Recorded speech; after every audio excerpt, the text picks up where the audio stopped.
You're listening to Soundside. I'm Libby Dankman. A big controversy is gripping many Washington towns right now. Automated license plate readers. Flock Safety, a technology and surveillance company, operates cameras in cities and counties across the nation. Those license plate readers take pictures of vehicles and their license plates, pictures that can be used by police to solve crimes. But questions about who has access to the cameras is leading several jurisdictions in Washington to turn off their automated license plate readers. In recent weeks, Linwood, Redmond, and Skamania County have all disconnected Flock cameras.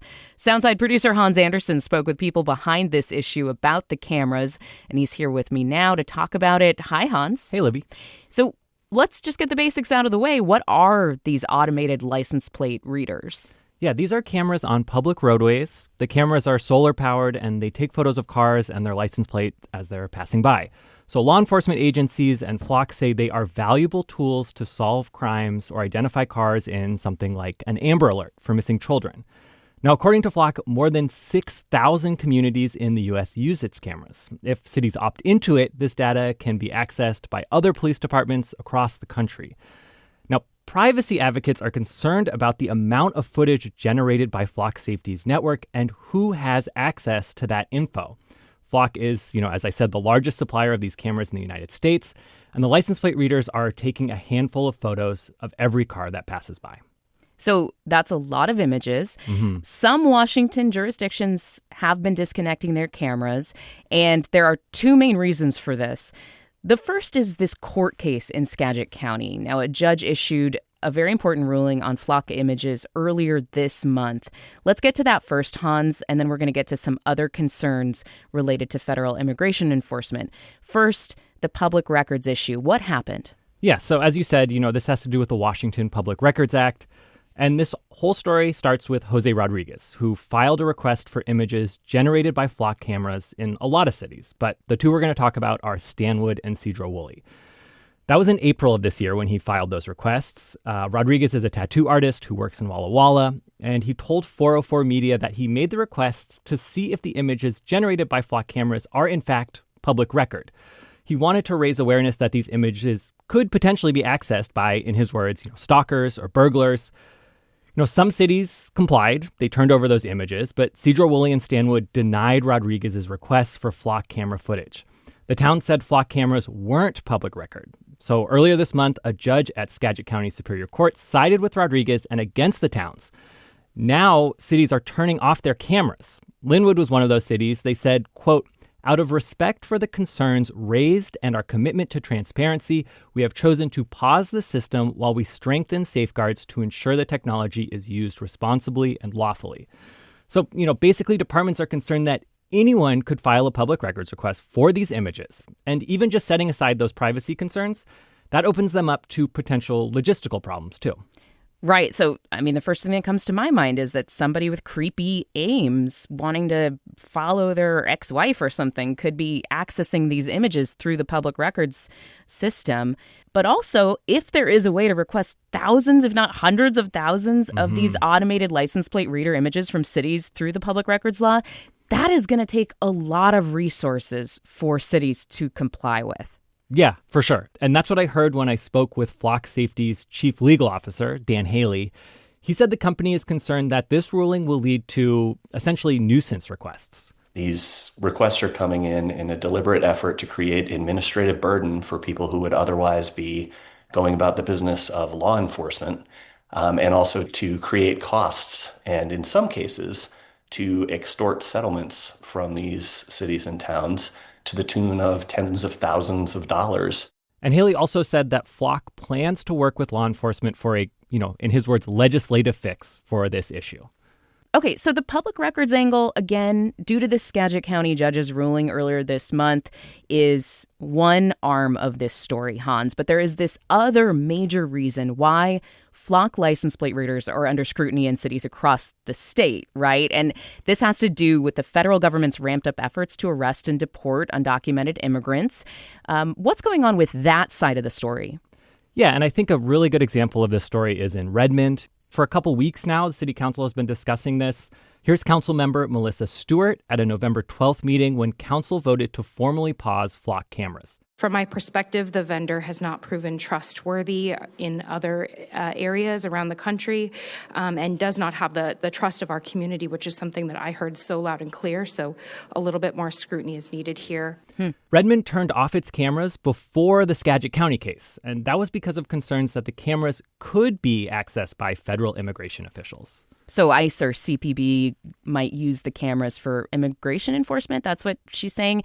Is there any evidence that this has actually happened, Hans? Yes, in Washington, but not in Redmond. So the University of Washington Center for Human Rights released a report in October about Border Patrol accessing flock data from Washington police departments. Phil Neff, a research coordinator at the Center for Human Rights, told me the report was based on public records requests for logs and audits of flock systems in Washington. From those documents, Neff's team could see which departments were searching flock networks and the rationale that departments gave for those searches. Now, the system isn't perfect. The Center for Human Rights initially flagged some searches between departments as Border Patrol searches based on the rationale the departments listed. You know, for instance, a department might say BP in the rationale. Now, cities have said that could be Bellevue Police searching this, not Border Patrol.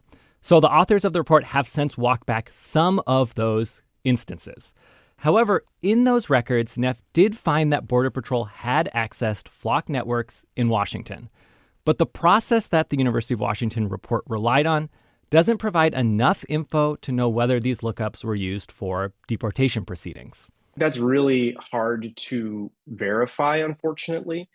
We know from a multitude of recent reports, as well as documents in court cases, that ICE is really interested in using driver's license and license plate information to target and identify people. But it's really hard to draw the dots from the kinds of searches we saw in Washington state to specific enforcement actions. Now, again, Redmond was not identified in this report as a city whose flock network was accessed by federal immigration authorities.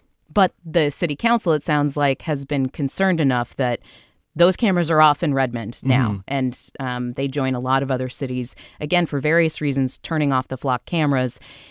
So law enforcement is trying to use these images to solve crimes, as we said, Amber Alerts, things like that. What do they say about this controversy?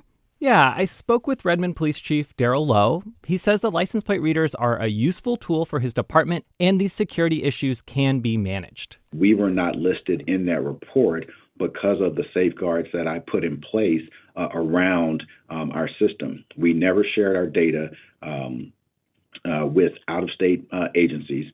When we conducted an audit, we did find that we had mistakenly allowed two out-of-state agencies access to our system, albeit temporarily, and we immediately turned that access off. And I shared that information with the mayor and the city council because transparency is at the heart of the public safety technology programs that I've put in place for the city of Redmond. But council members were still concerned about this enough to disable the cameras. They voted this week to study potentially ending the city's contract with Flock. Hans, we do have this law in Washington state. It is the topic of a lot of conversation these days, Keep Washington Working Act. It says that law enforcement agencies are generally not supposed to work with federal immigration enforcement. There are some carve-outs involving state prison. So how did federal agencies in these cases access license plate readers? Yeah, I spoke to Phil Neff at the University of Washington about this, and he told me that the Keep Washington Working Act doesn't explicitly cover information sharing like what he saw in his report, unless an agency was knowingly targeting someone for civil immigration enforcement with these cameras. So it's kind of a gray area. But back to that University of Washington report, 8 police departments in Washington enabled one-to-one sharing with these agencies. For example, Kent was one of those cities. And since this report came out, it has since turned that sharing setting off. Neff also outlined another way that federal agencies access this data. He called it backdoor access. There are hundreds, if not thousands, of these searches by U.S. Border Patrol of networks in Washington state during the summer of 2025. Including agencies that had not opted in to one-on-one sharing with U.S. Border Patrol. And the best explanation we have for that is that what happened is Flock added Border Patrol to its list of users that had access to networks via a setting that they call nationwide lookup, which is a single checkbox in the settings of the system that lets any other user that's opted into nationwide lookup to access your network. So Flock did acknowledge that Border Patrol was included in nationwide lookup as part of a pilot program. That was their term for it. It has since ended the program. Also, Flock maintains that agencies still had the ability to deny requests during the period that Border Patrol had access to nationwide lookup, and that every agency has absolute control over its data sharing. Boy, but when I think about new systems, new user interfaces, new programs to learn at work, and the kind of stakes that we're talking about here, so making sure that the one checkbox is not checked to opt in to the nationwide lookup system, this is, really high stakes for some very complicated stuff, and I could see agencies having a difficult time navigating it. Hans, Flock and some police departments are saying, though, that it is possible to use these best practices to safeguard the data. We heard that from the Redmond police chief. How does that sit with critics? Yeah, not particularly well. I mean, if you look at this report, there were some sort of mistakes or violations that happened. It's still humans navigating this system. Neff, that researcher at the University of Washington, is still curious why certain agencies say they didn't know that they were involved in one-to-one sharing with federal agencies. It was also concerning that a number of agencies, after we shared the report, said we didn't realize we had one-on-one sharing with Border Patrol activated, and we don't know how that happened. And, there's still a lot up in the air here. So as Redmond City Council is looking into what it would take to end its contract with Flock, there are questions about implications for grant money the city received to set up the program. Privacy advocates are lauding the judge's ruling in Skagit County. There's a potential push from Flock to change the Washington Public Records Act in the legislature this year. This story is not over. This story, again, has many elements, and we will be following it as it unfolds here in Washington State. Hans Anderson, producer here on Soundside, really appreciate your reporting. Thank you. So we've talked about the legal fights over proper usage and access of Flock camera footage, but for a lot of people, this is a couple steps into a process they might not even know is happening. I mean, are you aware where the nearest license plate reader is to you? I'm not. Privacy advocates have been sounding the alarm on surveillance and data collection like this for years as the technology has become more ubiquitous nationwide. For more on Flock cameras and the wider issues they present, I spoke with Beryl Lipton. She's a senior investigative researcher for the Electronic Frontier Foundation, which is an organization that advocates for privacy rights. She says there's a lot that can be gleaned from snapshots of vehicles like what Flock captures. That information captures a lot of detail about a person's life. It captures the time and the location of their vehicle. It captures information about that vehicle type, and it makes it all searchable. So individuals with access to this data sharing network can search for particular license plates, but they can also do things like search for all red vehicles within a particular area, as long as they have access to the images being stored and captured by other jurisdictions.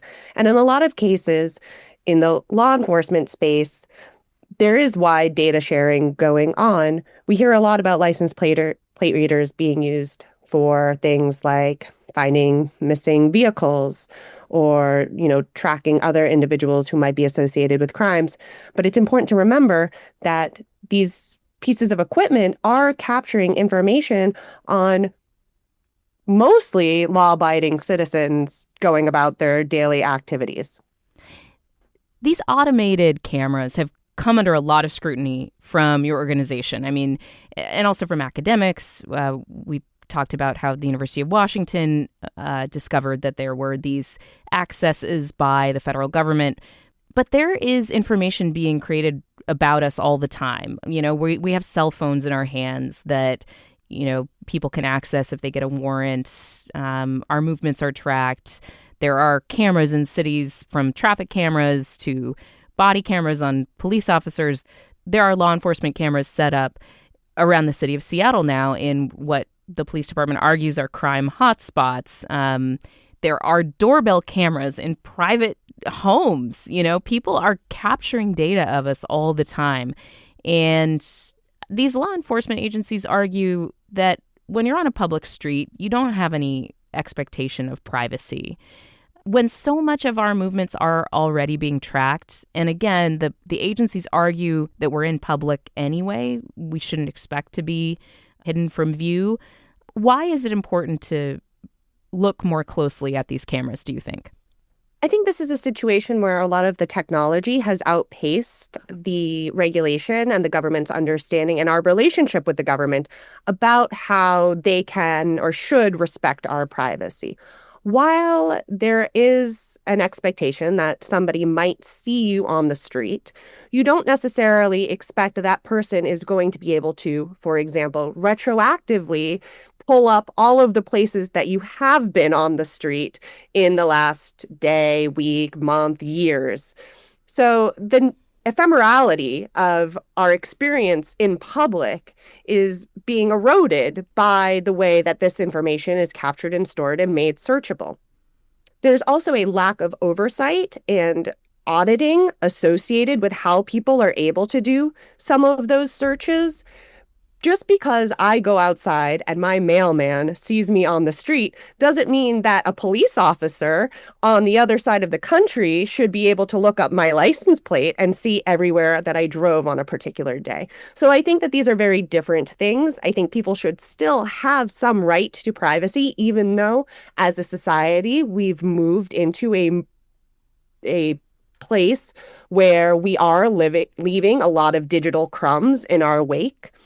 And I think when it comes to the government and to the application of the law, we see important differences across jurisdictions and different values in communities across the country.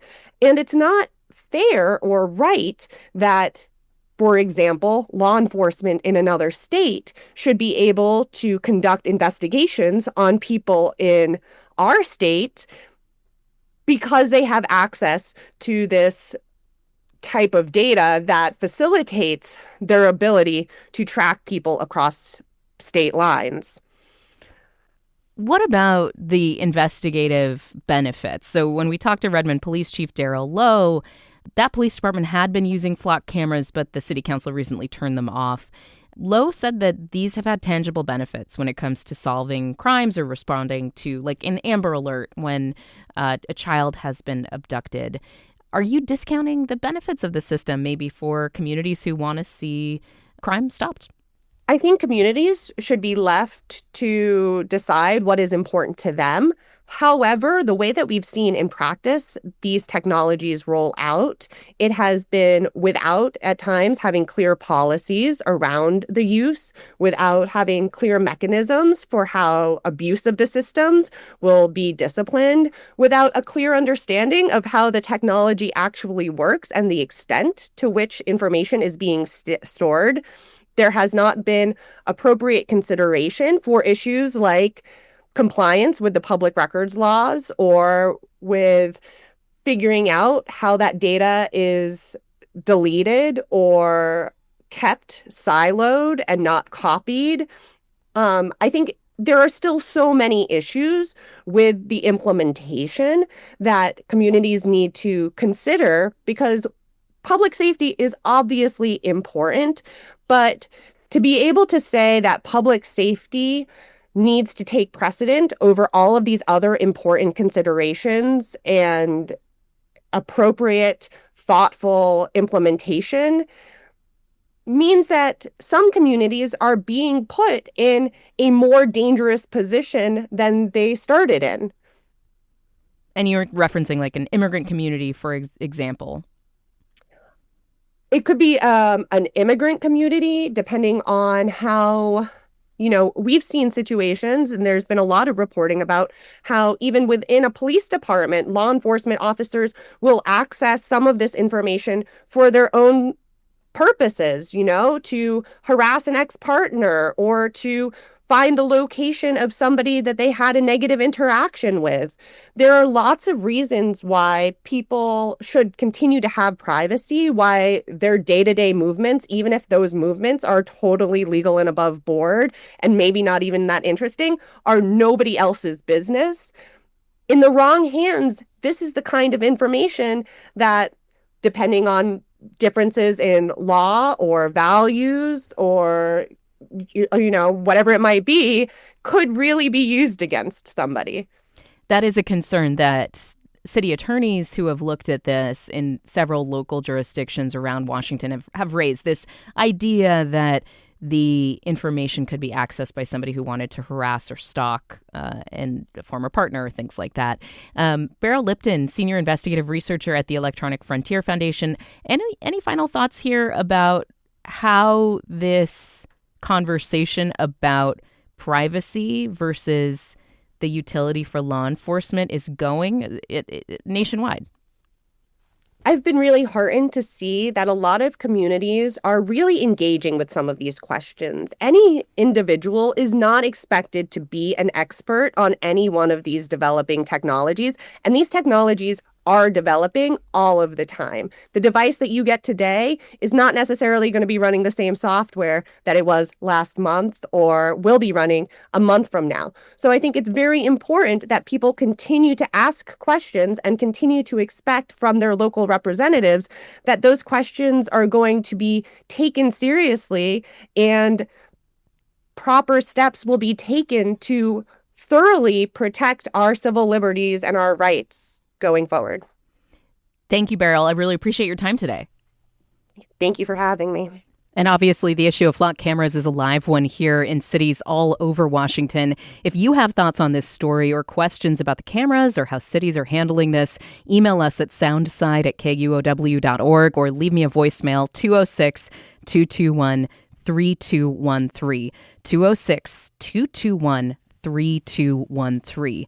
Thanks for listening to Soundside. And hey, this show is only possible because listeners support us. If you are able to give right now, check out the show notes for a link to donate.